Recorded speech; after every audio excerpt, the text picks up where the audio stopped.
Central Indiana students are heading back to school very soon, and parents want to make sure their kids are prepared. We're talking about everything from having the right school supplies to also making sure that they're prioritizing their health. School nurses, as you know, play a big role in helping students when their parents aren't around, and it's very common for kids and students to get sick, especially after a long break. Families have been traveling all over the world, all over the country, and now they're all coming back to one campus. Yes, and we know what things look like in the fall too when the weather starts getting colder. Well, Tracy Chupp, a community health network school nurse at Southport High School, joins us now to explain what parents should know before sending their kids back to school. Tracy, we know kids in Perry Township, they go back to school Wednesday. Wow. So why is it, it does seem like it happened very fast. Why is it so important for kids to remain at home when they're sick and take that time to recover? Just to keep the other kids healthy, and the adults in the building as well.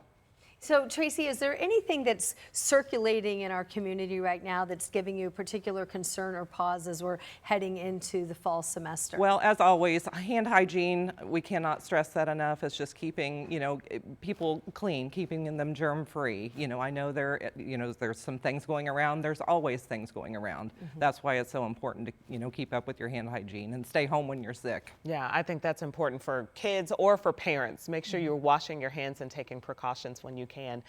Also, can you talk to me about the relationship between a school nurse and parents? It seems like that communication is what you all are really asking for as medical professionals. It's no information is too small. We want to know everything that we need to know to keep your child healthy while they're at school. So always feel free to reach out to your school nurse. We're here to serve you.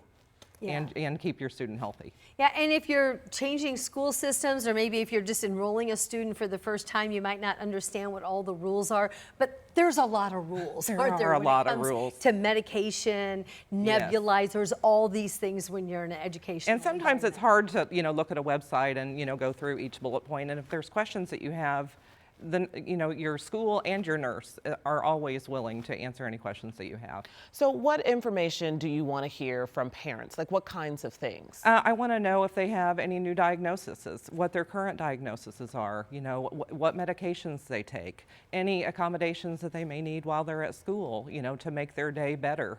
Those are the best things, to communicate to your school nurse so we can make transitions the best that we possibly can. And what would be the biggest frustration for you or inhibitor for you to do your job well? If you're like, you got the megaphone and you can say, all right, parents, here's the bottom line from the school nurse. I really need this in order to be effective for your child. I want to know as much as I can to make your child, make their day better and to keep them healthy while they're at school. So the more information, the better. And is there a reluctance from parents? Sometimes, and I think they think, well, they probably already know this. The other, where they came from told them, or, that we were in the know and we aren't, so. Right.